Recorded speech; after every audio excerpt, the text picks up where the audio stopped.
August 16th, 2018, and we're speaking with Theresa Pasqual from Pueblo. We're joined by our videographer, Dr. Beverly Singer, and our project intern, Jonna Payton. The interview is being conducted by Rose Diaz, project coordinator. Thank you for joining us today, and welcome. I'd like to share some of your personal and work history as background before we move into the interview, and so you'll be totally embarrassed by what we've done. Theresa is heavily involved with grassroots activism that includes the identification of cultural landscapes, archaeological sites, participatory tribal consultations, and education on Pueblo culture. Born in Grants, New Mexico, to Claudius Pasqual and Francis Oria. She is one of two children. She first attended St. Joseph's Catholic Mission School in San Fidel, near her home, before transferring to high school at St. Catherine's Indian School in Santa Fe. Her college years were spent at Southwestern Methodist University, Southern Methodist University, and she is currently pursuing a graduate degree at the University of New Mexico. Undergraduate? Uh-huh. Undergraduate. Ah, okay. After college, she spent some time as a partner in a corporate gifting business, but returned home after her mother passed and was reintegrated into the Acoma community. She currently lives in the home built by her grandfather, which expanded as children and grandchildren came along. She worked with the Acoma language program prior to becoming the director of the Acoma Historic Preservation Program, the only Pueblo woman to hold this position at the time. This work led her to become a tribal liaison with the Department of Interior, followed by a commitment as voter registrar for Civil Accounting, New Mexico. She is currently working on numerous contract projects related to indigenous cultures and traditions from the local, regional, and national levels. Ms. Pasqual is and has served in a consulting capacity to such programs as the Advisory Council on Historic Preservation, the Bureau of Land Management, Crow Canyon Archaeological Center, the National Trust for Historic Preservation, the Acoma Language Advisory Board, and the New Mexico Reburial Task Force, to name just a few. In 2011, she was honored with the Tribal Heritage Preservation Award by the New Mexico Cultural Properties Review Committee. She has also achieved recognition as an American Express Nonprofit Leadership Academy Fellow and with the prestigious W.K. Kellogg Foundation Leadership Award. So, I'd like to focus our interview on the links between historic preservation, identity, and culture, and cultural preservation. You spoke to us very passionately about the importance of identity and connections to space and landscape in the individual, in community life. What are the characteristics you see as important to individual and community identity? Well, I think that in the work that I do, you can't do the work that you do without having a solid sense of who you are and where you come from.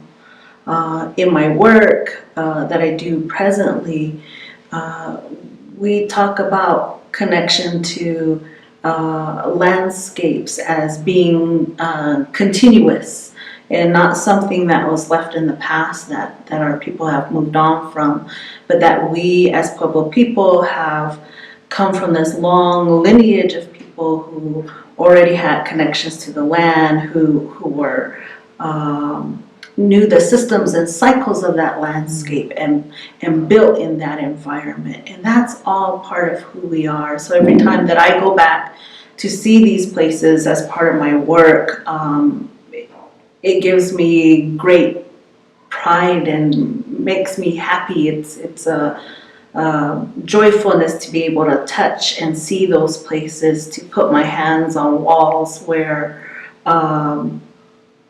as I say, my great-great-great-great-great-grandparents built those walls. They mudded those walls. They looked at the landscape and decided that's a great place to build. And I think of it in terms of nothing is impossible when you think about it in that respect, to say, if my great-great-great-great-grandparents long time ago built those beautiful things, there's nothing that we can't do. So in terms of identity, it gives us a great foundation for the work that we do present day. It connects us to others in other communities that may be facing similar challenges. It allows us to have empathy with communities that are deep in struggle, but it also allows us to share that strength with others, because we don't all find our place at the same time, and that's the way of nature. You know, some of us know exactly where we're coming from, where we are, we're situated in community. And as you noted, for some of us that journey takes a little bit longer. We take the long route, the path less traveled, as they say. But always an experience. Yes, yes. What role does language play in this cultural identity? Well, I think for me, and especially for Pueblo people, language is the key. It unlocks everything that allows you to connect to those things that give you a sense of self-identity. It gives you the understanding not just for language, but for ceremony and purpose. It helps you understand songs. Even songs during our public feast days, they all have meanings, and there's a certain way in which they're sung, a certain order of songs that are sung, from the morning to the afternoon to the evening, and language unlocks all of that, and it gives you a deeper purpose, a deeper meaning to the things that you participate in. But it also, for those of us who are out on the land doing archaeological type work, allows you to understand those different nuances of cycles on the landscape, from sap flows in trees to dormancy cycles of bugs to best times to harvest clay, or migration patterns of animals, hunting cycles, even the cycles of the stars and the moon. All of that is unlocked by language. If you didn't have traditional language and didn't have those links, they're simply just the movements of the sun and the moon. But when you have language and you understand from your own people's perspective, whether how sun and moon interact with each other, and why certain stars have certain names, or why they're placed in the sky a certain way, or why certain things in our own community are named after those things, or even people who may carry those names, the significance of that. And when you have that language, it all begins to connect. And so language is a vital part of that. And again, along with identity, you couldn't have those things without language. Language is the foundation of all of that. And that's why it's important that our communities really work towards preserving language. What struggles have you faced that help define your identity? I would say in terms of my own personal self, struggles are probably the loss of my own parents, personal struggles that I've gone through over the years that have brought me back into community when I thought that my journey was headed somewhere else. And even present day, the loss of my own aunt, that she filled the void for me after my own mother passed, and it's still those are things that I don't think you ever quite get over. But there's a resiliency that comes into play that you see in examples from your own parents or your own relatives who've had to dig deep to keep moving forward. And those are the challenges that define you. You can either retreat from them and withdraw from the world, or you can choose to say, what do I make of this? And how do I move forward? And it's, nobody tells you how to do that. You just feel your way You do. to the path. One of the themes that really struck us in our discussion with you that runs through your activism is that history is written in the landscape, and you've talked a little bit about it. And you also indicated that your father was your teacher and mentor. What did you learn from him, and how does it continue to influence your work? My father grew up on the landscape. He was a sheep herder. He was raised in a very large family. They came from a large farming family. His father had acres upon acres of land and fields and orchards, so they were always out on the land. In addition to that, they raised sheep. My father raised over 500 head of sheep at any given time. And people who are on the landscape day in and day out notice nuances that the rest of us don't, because we're so busy with our everyday lives. Sheep herders, people who work cattle, who are out on the landscape every day, notice things down to the nuances of that particular rock on that mesa top fell. Or when it rained, the water flowed a certain way because I saw it flowing from on top of the mesa as it overflowed its banks up on top. There are these little nuances that my father knew, in addition to being raised in a traditional family. Given the family that he came from and who his father was in the community, he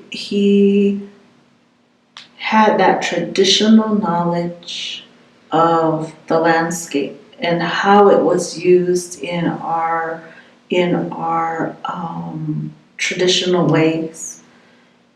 But he also had this cyclical knowledge of how land and nature changes, because he was seeing it every day. And so he connected those things, and he also had this inquisitiveness about him as to why are certain things a certain way on the land, or why is a certain bug or a certain something behaving in that way. And he was inquisitive, and he was always learning, and I got that inquisitiveness from my father, probably a little bit more than they wish that I had. But it was an inquisitiveness that led to being well suited for asking the questions why. Mm-hmm. And in archaeology or any kind of scientific field or anything that involves research, you want to be able to ask the questions why, and not be satisfied with the answer that you're given, and take some time to do some research to figure out why things are the way that they are.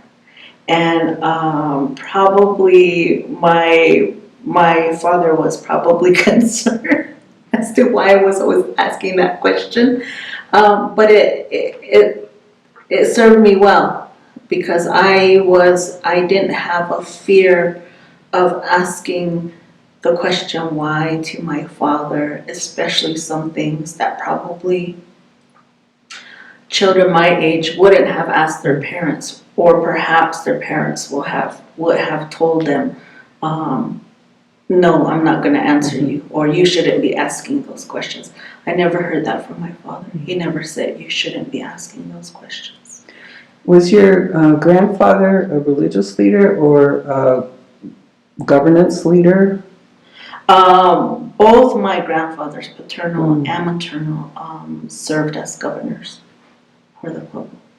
So that also helped you understand the political system a little bit. I didn't understand it till much, much later. They were gone by the time that I was born, so I didn't have any of that understanding from them.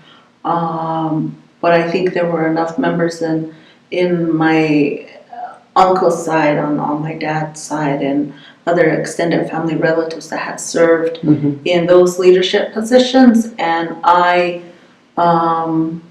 got to see their reaction, whether that was good or bad, as to how the political system worked and how it was set up and some of the issues they were beginning to face. But I didn't know that until much later. Yeah. You mentioned your Aunt Bino Lino, who ran the Acoma language program, who was another one of your mentors, and I believe the aunt that you mentioned before. How do you feel she influenced you as a community activist? I never saw her as a community activist until she, I don't think I ever used that title until she passed.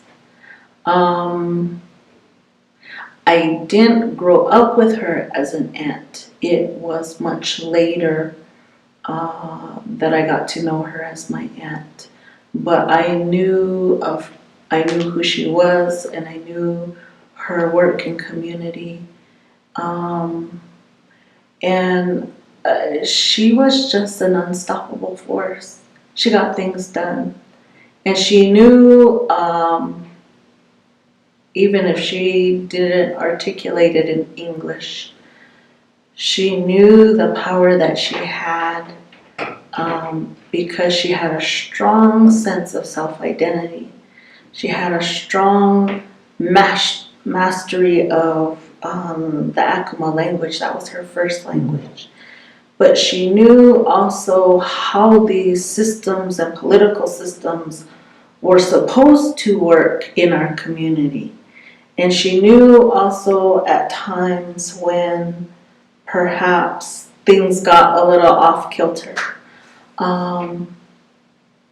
And because she was knowledgeable about those things, and because she knew people, and people trusted her, and people respected her, she got things done.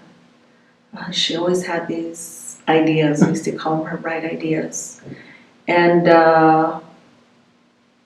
if you gave her an idea and somebody told her that it couldn't be done, she'd get it done. That was the challenge. That was a challenge for her. And so she was always out in the front advocating for the protection of languages. Even before it really became this much larger movement that we see now, she was one of the first initial people in the trenches trying to recruit our own people to become teachers in the community, to see the value of preserving language and to understand how our young people, even young adults, have been challenged in learning, and in certain instances not by our own doing, that this course of history of government removal and impacts by other programs have distanced our own people from their ability to learn language. And she saw that. She saw that not only in the community, but in her own family as well, because we've adopted so many of these other things that have moved us from the traditional ways of living, and the way that she was brought up, the way that my father was brought up. And she understood that it isn't so simple just to tell somebody in the community, you have to learn the language. You also have to ask the reasons. What are the barriers? What is preventing you from learning that language? Is it a distance issue? Is it a family issue? Is it an identity issue? There are all these things that we carry around as humans that may be the barriers to us learning language. And she knew it wasn't just as simple as saying you have to learn it. Taking your Aunt Vina and the women that you connect with, you have a unique view on how Pueblo women connect to space and landscape. Will you elaborate on that? Space and landscape. So, you know, women have their own knowledge of space and landscape and how we move in those environments. It's much different than a man does. And you only have to watch even animals move in that same landscape. Animals that are male and female that have those different movements. They interact with each other differently, and depending on what cycles and seasons are, they also have their own movements. And women do too. And it isn't always just cut and dry between the two, between male and female, because that's what we're taught, that it is supposed to be between male and female.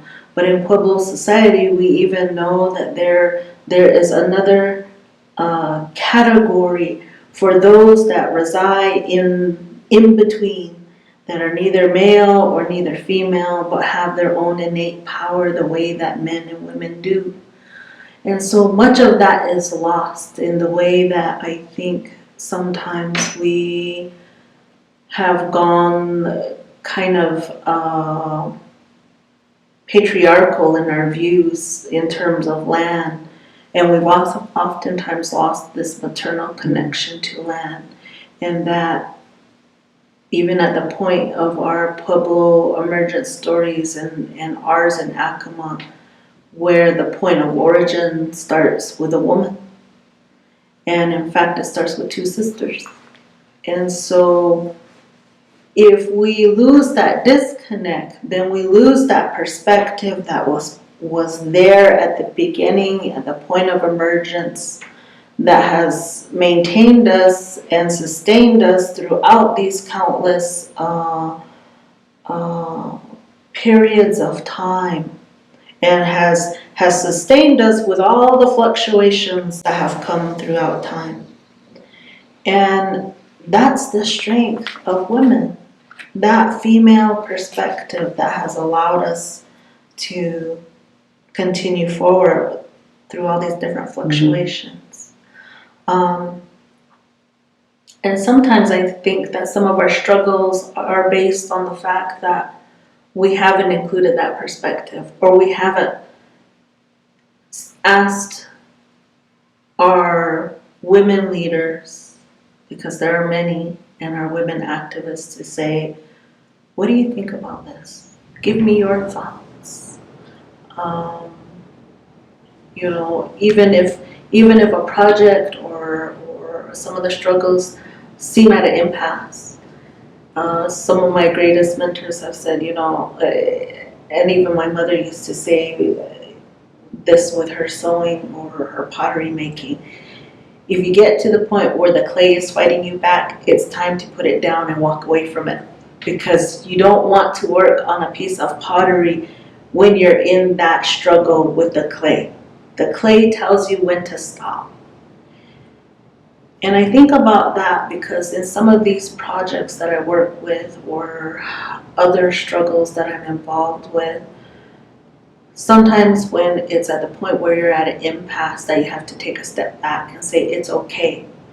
Let's give this to somebody else and let them see it through their eyes, a fresh new set of perspectives through their eyes. And maybe perhaps they can see something that we can't.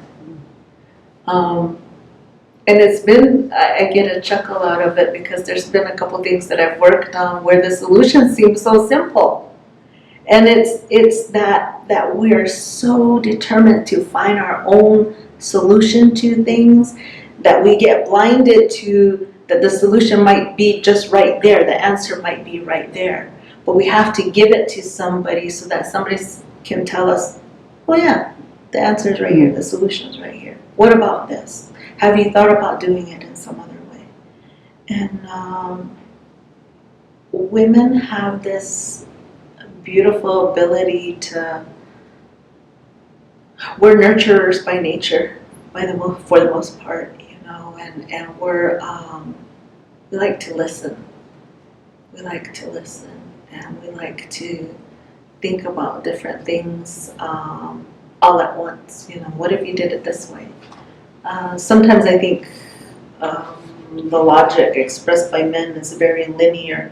It flows a certain way, whereas women's thought flows differently, flows in and out, and And they have a lot of considerations. yeah, within yeah, and so solution finding with a group of women, I find is always I find it refreshing. I find it refreshing because most of what I deal with in policy and law is very linear. It's from point A to point F, processes here, start here, end here. And so having that perspective, that female energy in there is very refreshing. And that's not something new. That's something that was given to us at the beginning of time. It's just sometimes we've distanced ourselves from it or have forgotten that it's there. As an example of your activism, your work has had a great influence in the protection of Mount Taylor as a traditional cultural property. How do land and civil rights connect to this type of work? If you had asked me probably 25 years ago, I wouldn't have made the connection. And I think that's what I find fascinating about this work is that it's all been a journey, right? So I didn't start out to do this work, and I didn't start out thinking I would know all those different connections.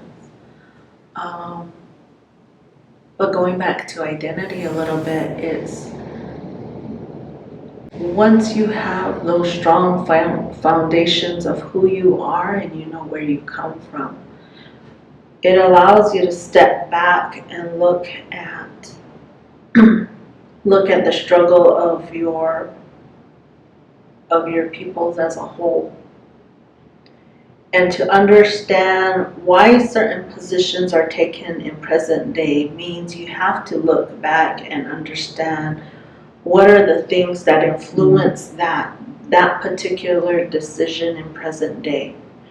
And a lot of that influence, a lot of those decisions were made because at the time our people were not recognized as citizens of the United States.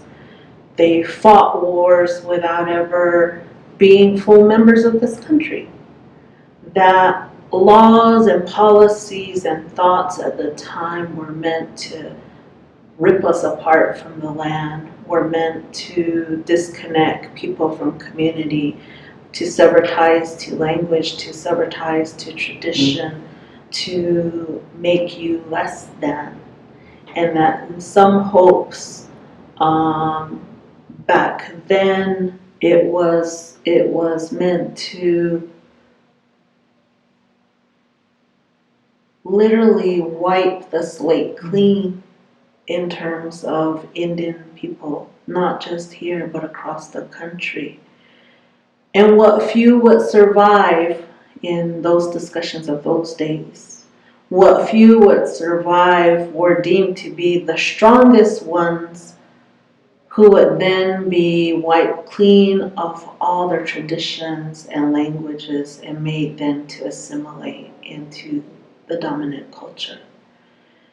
And when you have this sense of who you are, and you can go back and understand this long length of history and say, I'm not disconnected to it. That is me. They're talking about me, even though that happened before I was born. But because it is part of my DNA, and then because I am part of my grandparents and my grandmothers and all the history of people that it happened to, those statements become personal. Those statements become directed at me. So that it becomes your fight. It becomes my fight. And when you make those connections, you begin to understand that the struggle to preserve land, and that the struggle to preserve our right to vote, our right to have our own languages spoken in classrooms. When you understand that, then you can make the connection for why those struggles to preserve those fundamental rights that are promised to everybody else in this country, but have been long overdue for Native people in the United States and in other countries, becomes real and becomes so important. And then you say, once you understand that and make it your own fight, then you can go and say, how do I educate others? Because I realize now, and maybe that's the gift of years, is that either you get to a point in your life where you go, I'm no longer looking back, but I'm looking forward. The days of, and people will say, oh, Theresa, you're not that old. But there comes a point in time where you mark your life and you say, those days of my youth are gone. It's no longer about me. It's about looking forward and saying, what I do from this point forward on is for everybody else who's coming behind me. I may not be a parent. I have no children of my own. But my struggle is real and it's personal, because I can look at my sister's grandchildren and I can say that the work that I have to do now and what I leave behind in terms of legacy is what those grandchildren are going to inherit. They're going to be the judge of me to say, did Grandma do all that she could in her lifetime to leave me a solid foundation? And so I always think about the question that even the Leadership Institute asks us, the Leadership Institute being at Santa Fe with the Santa Fe Indian School, Cornell, Chosin, and Regis Pecos, and that question that's posed to everybody who participates, what will your contribution be? And I think that every day, if we posted that question and put it somewhere visible every single day, what will your contribution be? It will lead people to be very cognizant and conscious of their actions every single day, so that when you retire for the evening, and as my mother always did, she prayed every evening before she put us to bed, and it was that recognition of, what do you give gratitude for? What did you contribute today that leaves a foundation for those grandchildren? And I think if we did that, we would realize we have a lot of work to do, no time to be wasted. We gotta get some things done. Well, that leads to my next question. How has your understanding of stewardship and preservation evolved as you've worked with U.S. agencies as a tribal liaison, a community activist? Stewardship as a value, as a core value, is difficult to translate in certain realms. When we talk about work within federal agencies, it doesn't always translate there, because federal agencies have certain public obligations. They have certain responsibilities to fulfill. And because many of those agencies, the different departments have visions and missions that were grounded in values that were counter to the values of indigenous people here in the United States, not just Pueblo people. It makes it difficult because it's like trying to put oil and water together. They don't mix. And so our struggles over the years as I worked with Aqaba and now as I see it on the other side, and I still understand the struggles today, are difficult because the languages that we use don't mix. And I hesitate to try and have tribes use words in English that don't fit those cultural values. And there's a barrier there. English is very limiting. There are things that can be expressed in our traditional languages that can't be expressed in English. And concepts and ways of knowing that perhaps might be useful but don't always get included in these documents, in these policies, in these processes because they don't know how to, Western thought doesn't know how to evaluate and assess the things that are of value to traditional land-based people. And so therein lies a huge conflict. And I recognize that a lot of the struggles that we have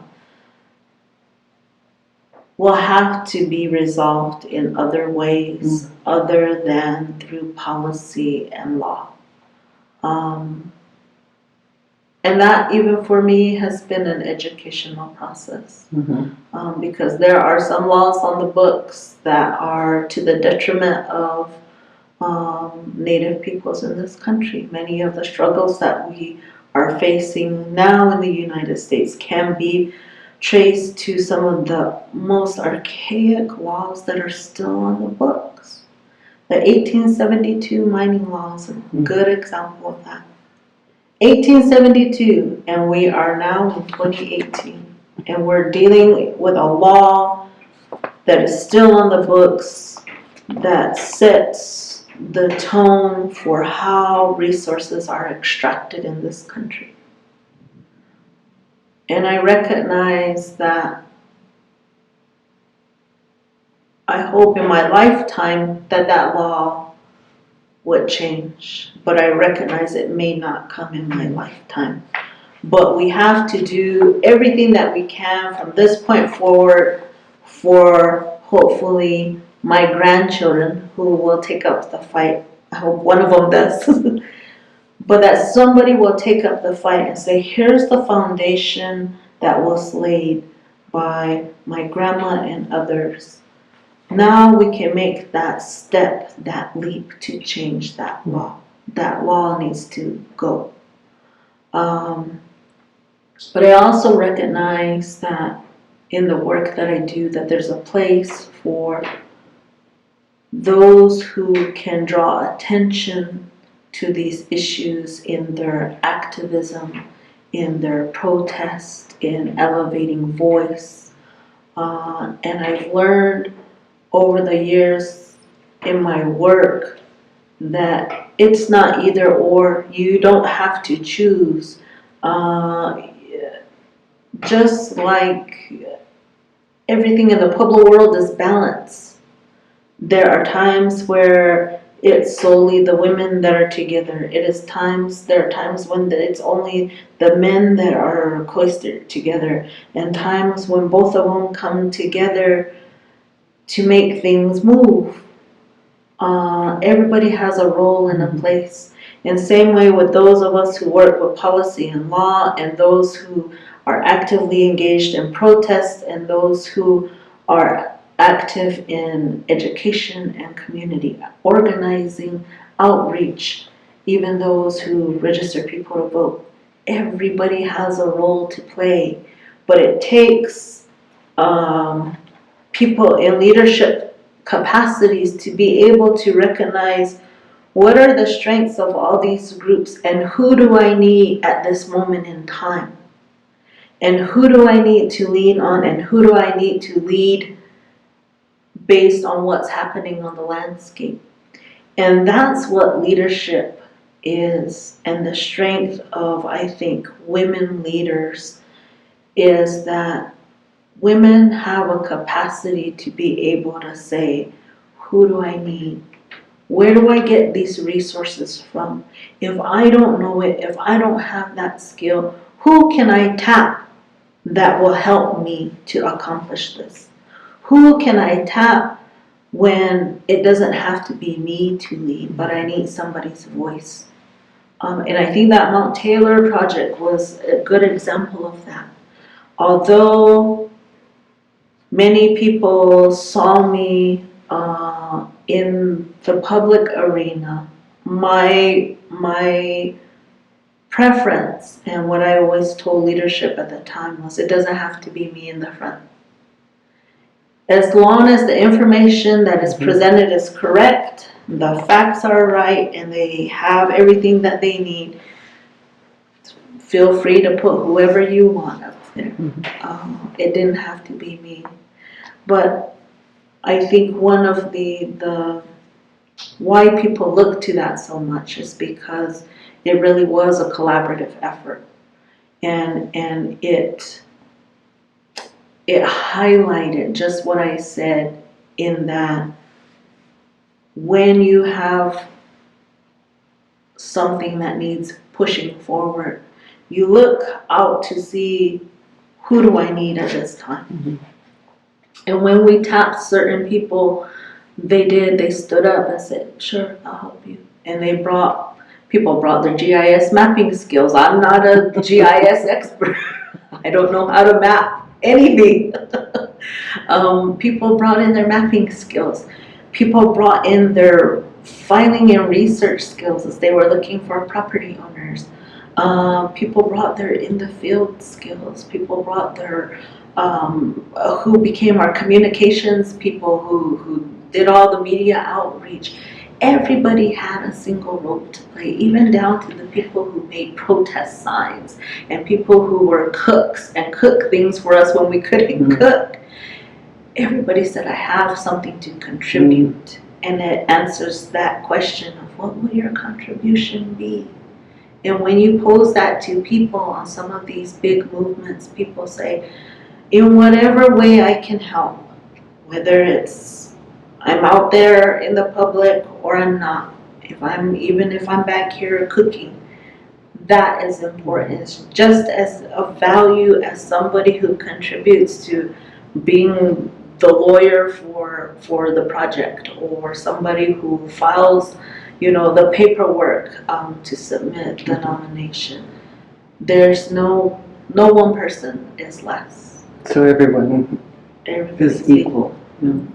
One of the most interesting things that I find in your work is your work as a tribal liaison, because what I think the general public feels is that these native governments are filled with men, and here you played a really important role in getting information to them, taking information, so you have this cultural broker role almost. How did that come about? I didn't. This particular role is a little bit unique. In this particular role, as part of the work that's being done on the Colorado River, the tribes who are the stakeholders in the overall long-term management of the Glen Canyon Dam and the Colorado River and the resources located within the canyon, from Glen Canyon to Grand Canyon. had negotiated that they wanted a tribal liaison as part of this larger group. And there were others who had fulfilled that role before.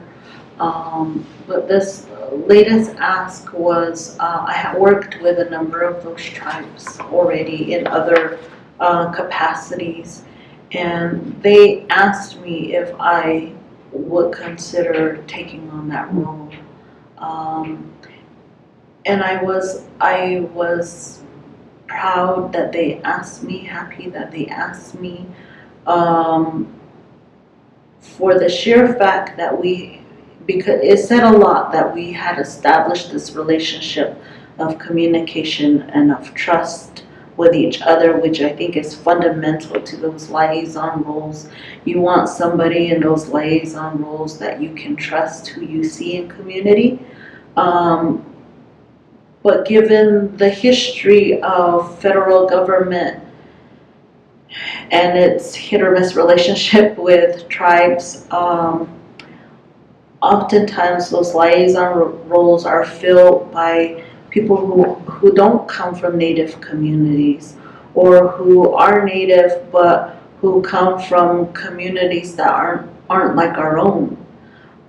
You want somebody who understands your region, who understands your community and the nuances of governance and its challenges. You want somebody that if you explain an idea or concept from your own traditional perspective, that someone will have some kind of reference to. It may not be exact, but that somebody will have that same either a similar experience or some other kind of reference that's similar, that they can understand what you're trying to say. And so it meant a lot to me that tribal colleagues would say, would you come and be a part of this and fulfill this role? It doesn't mean that the work isn't challenging. It doesn't mean that there are still struggles that exist. But I think if those fundamental relationships between the liaison and the tribal communities are there, you can weather a lot together. But it's still a challenge, of course, to be, there's a government to government relationship that is often invoked, and you have to remember, and you have to nuance, in my case, what side of the line are you on? Do I have my federal hat on today, or do I have a tribal hat on today? And there's struggles there, and there are people who have made lifetime careers doing that work, and hats off to those people who have made lifetime, because it's a struggle. It's a struggle, because I've spent a good portion of my career on the other side of the line, pushing back against the federal agencies. So it leads to my next question is, how do you explain or interpret the conflict of values about space and landscape held by indigenous people and those who have different political or economic views or interests? I think the traditional way that people have done that has been through these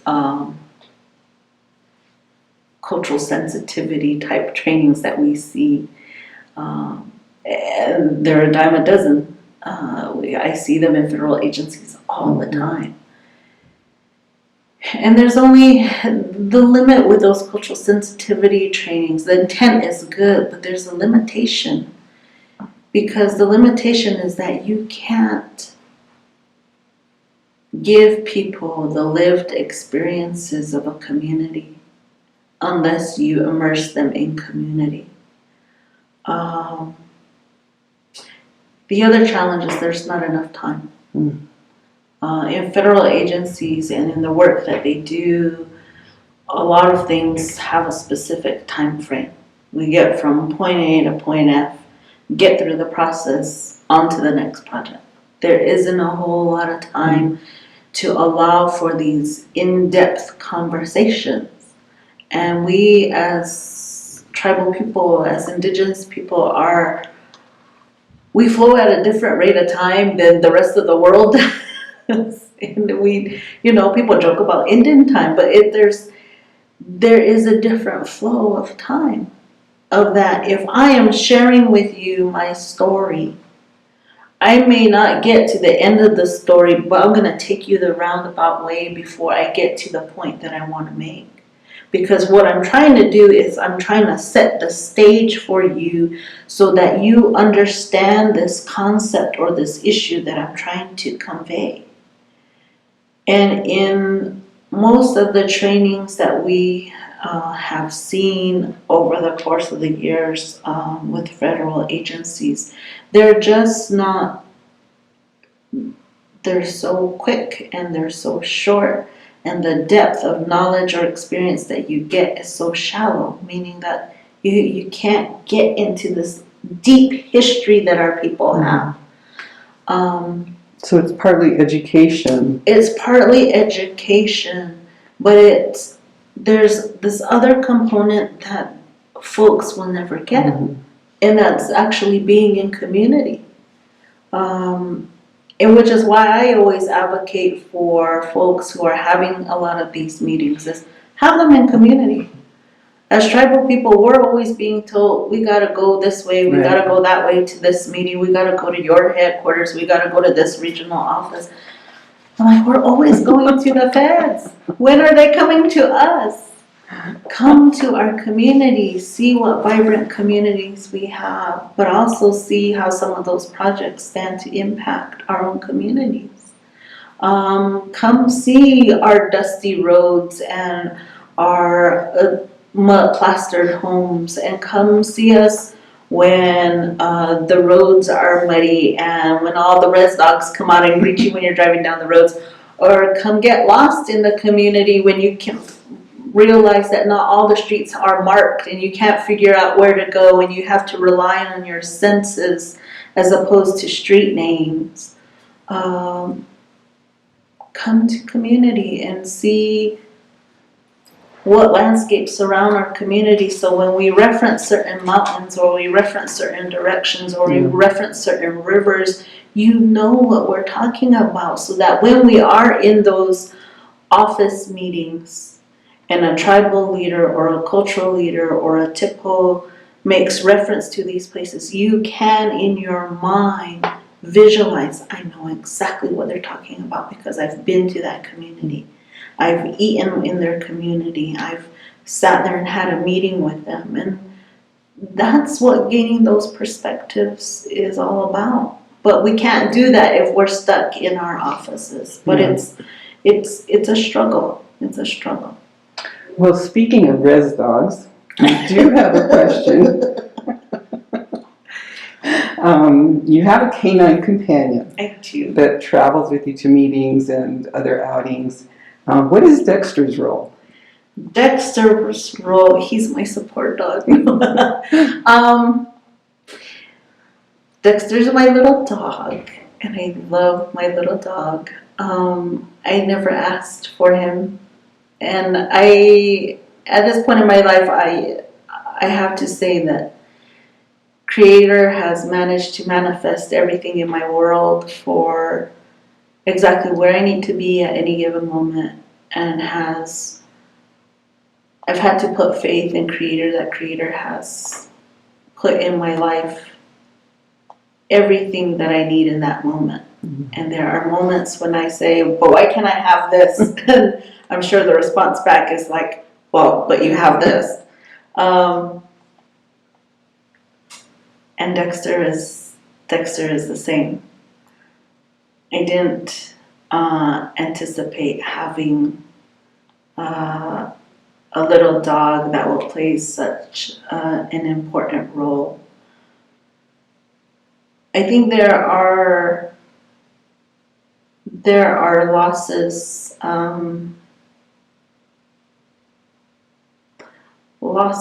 in life that come deep and stay with you. And somehow Creator manages to say, I know what you're struggling with. But just like everything that surrounds us in community that has energy or life or a soul that is of value, a little dog can be just that. And I can't believe I'm crying over this little dog. But he has. So there's a fulfillment in your life. He is, I think, for those of us who lead a hectic life, and my life is very hectic. I am constantly on the road. My schedule is very intense. But I couldn't do what I do without the support of my family and without the support of this little dog. Because when I come home, and there are days when meetings go awry, where policies and laws are so heavy, and I think to myself, how in the world am I going to explain that to the tribes or to tribal leadership? Or there are days when I just think, God, I wish I could call my mom. Mm-hmm. And she's not there. And Dexter's right there. Unconditional love is probably the best thing that one could have. Support from family, from friends, to be able to do the work that we do, especially when it is this challenging. Mm-hmm. One needs to be able to renew what the world depletes from you. And I think as nurturers, as women, we constantly give. We give to our children, we give to our families, we give to our communities, we give to our spouses, we give to those that ask. And my mother was like that. If you came to her door and you asked her for something, she would do. She would never turn you away. But the flip side to that is that we also have to figure out how to renew that in which we give. Because if there is nothing left in that well, you have nothing left to share with the world. And so what people may see as a little dog is actually, he is the source of this renewal for me, because this little dog reminds me, get out and take that walk. I'm happy to see you every morning. You think all those other things are important? I need to be fed. Feed me. The unconditional love of Dexter is fundamental to what I do, because he's part of this renewal. And without him, or without my family, or without my faith, or without these things that make me who I am, I wouldn't be able to renew the well that allows me to do all of this work. And I think if there was one thing that came as probably the biggest surprise in my life, it was that little dog. But he goes with me wherever I can take him, and he protests when he can't go. And I've been surprised how many people see the value of having him present, even in meetings that where a lot of discussion is going on. An animal can take a lot of energy that people can't, because we internalize it, we personalize it. And somehow I think animals provide that role to be able to allow for that release of energy or release of emotion or feeling, so that we don't keep it inside. Yeah. And that love is unconditional in both ways. Yeah, So, that is a very fulfilling relationship.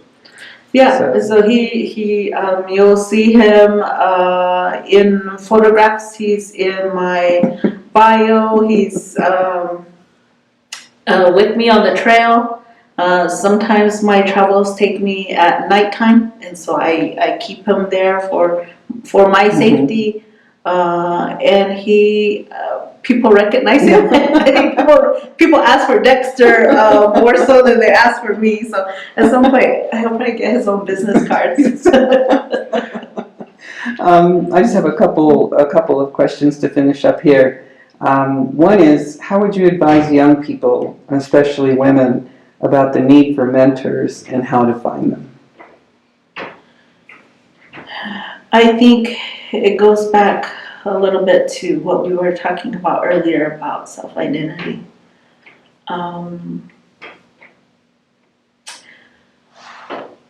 Depending on where you are in your lifetime, and all of us have these different journeys that we'll take, that take us in and out of community at certain times of our lives.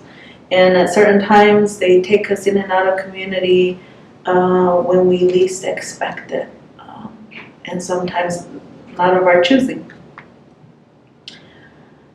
And we recognize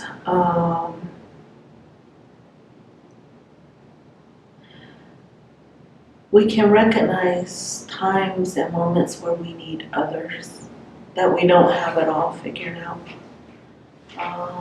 And So oftentimes, allies in a way. well, oftentimes even in my youth, I thought I had it figured out. Didn't we all? Thought I had it figured out. I thought I knew where I was headed to, and life had a different plan for me. But when life presented me with that challenge and said, this is not where your life is headed, I'm taking you back to community, I realized then that I didn't have who I needed in my life. I had the knowledge, I had the skills from my parents, but I couldn't make that bridge without the mentors who could say to me, this is how you use that knowledge. This is how you use that skill. And these are the people who are going to help you make the connection back to community. But these are also the other individuals who will help you take that skill and go out into the world and do other things with it. Mm. And I wouldn't have been able to do that had I not surrounded myself with some really great mentors. And I think the challenge, even for me back then, was this fear to ask who can be my mentor? Who can be in my life? And even if it's someone who is outside of my immediate family, can someone from another Pueblo community, from another tribal community be a mentor? They can. I have some really great relationships with individuals in other Pueblo communities who have served as those mentors when I've wanted to bounce an idea off. And I say, what do you think about this? Or I'm thinking about this particular path. What are your thoughts? Or I don't know how to do this. Do you know somebody who can teach me? And even if they don't know, they might know somebody who does know. And it's always this fear of asking. But I've learned over the years that it comes from not to get lost in that fear of asking, but to say to an individual, I have a lot of respect for you, and this is why I'm asking. And when I have always said it from that perspective, that because I see something in you that I respect, you may not be my family member, you may not even be of my community, but I respect you because I value you and what you know. And I recognize that that could help me in my life. That people have a willingness to step up and say, yes, I will help you. And everyone that I have asked at this point has always said, yes, I will help. And that has been the greatest resource to me in my life, both traditionally, because there were things I didn't know. Also, it's been a benefit to me to do this work in community. In addition to academically, because we also have to remember that there are some really great academic mentors out there that can serve us well. And because I've been able to do this work for many years while still trying to finish my degree,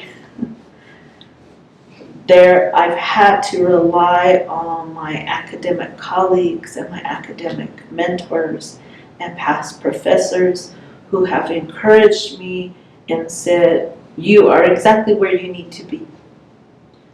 Or here are some things you need to learn to be able to do your job better. Or who may say, you need to develop this skill, so get to writing some more. And just like my grandmother, when I was a little girl, when I used to play with the clay, who would critique what I would do, all of these mentors served as individuals who also critique those things that I asked them for. Whether it was my academic journey, whether it was my pottery making skills, whether it was something that I needed done traditionally, there was always somebody there to say, you're doing it right. Do it this way. You can do it better. Next time, do it this way. Or here's how I can help. And that, I think, we don't teach our children to do very much, is to, one, when they're young, look at who could serve as a mentor for them in their lifetime. But two, get them, as they're growing older, to learn to not be afraid to ask. And that's the biggest challenge, that fear is the fear that somebody might say no. And it might happen. Somebody might say no, but I've always felt that if you go in from that ask from a respect perspective, that I've never had anybody say no. Well, this is the last question. In a general sense, what would you advise young Pueblo people growing up today? What would I advise them? From your vast experience and treasure chest of information. I would say I grew up listening to stories of my grandmother and how she would lament this change that occurred in her lifetime. In her lifetime, she saw the first train come in through the land, and she also saw the eventual coming of Route 66 and all the change that it brought. And I couldn't, from my young perspective, from my perspective of time versus her long years of time references, I couldn't understand this length of change that she was talking about. And how she lamented things had changed in her lifetime. And now I find myself doing that too. I find myself doing that too with my sisters and with my cousins. And now that all our parents have passed and grandparents have passed on, we're the grandmothers and we're the grandfathers. And now we're doing that too. We lament of all the things that changed in our lifetime from when we were children to now to the present day. I would say to young people, Spend as much time as you can, although you be tempted with everything else that's important, from friends to technology to movies to adventures. Spend as much time as you can with your grandparents and learn as much as you can.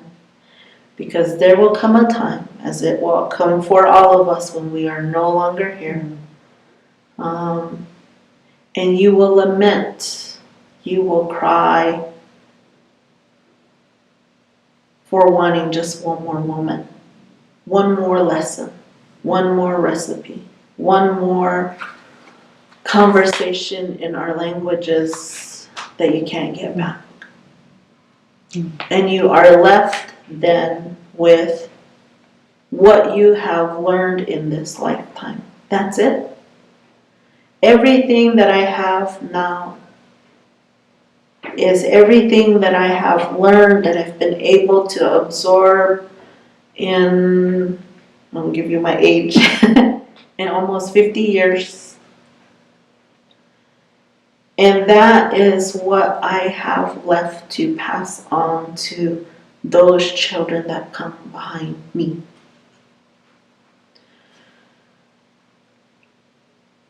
And I too even have a bit of regret that had I known that that time would be short with those of my teachers in my lifetime, in my community, and not just my family, but community elders that have passed. If I had known, if I knew now what I know, if I knew then what I know now. Don't we all say? Right? And it's that I would have spent more time. Spend more time in community. Learn your language first and foremost. Have a strong sense of self-identity. Know where you come from. Know your clan relatives. Know your clan stories. Know the stories that connect you to land. Know where your name comes from. Know who named you. Know the stories about who you are, even from when was I born? What was it like when I was born? Was I born in the winter? Was I born in the spring? All of those things, those little stories to who named you, who carried me, who cared for me, make us into who we are. But you can only get those stories if you spend time. Time with parents, time with aunties and uncles, time with grandparents, time with other elders in your community. And now at my age, that is the biggest thing that I value, and that is the first thing that I make time for. That when somebody asks me, do you have time to sit and talk? Do you have time to visit? Do you have time because I want to share the story with you? I will gladly clear my schedule and make time.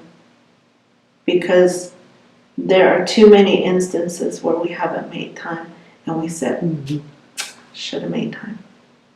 That is probably the biggest lesson. Everything else will fall into place.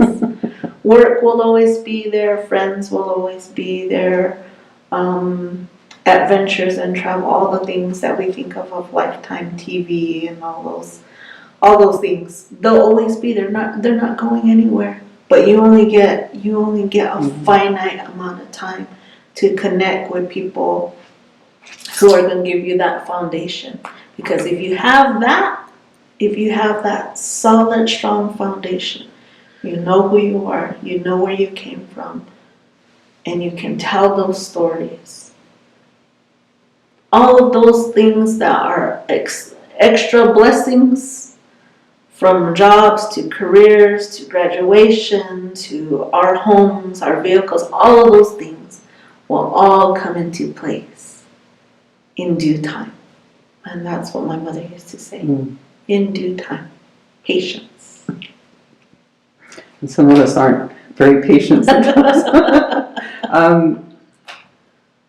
Is there anything we haven't asked you that you'd like to? Haven't asked me. No. Well, good. I don't know. I can't think of anything offhand. Okay. But if I don't know, if you think of something, if I think of something, I'll certainly let you know. Well, we certainly thank you for taking this time. Sure. I know that it was a busy day for you, so we just so much appreciate you being here and participating in this project with us. Well, thanks. This has been fun.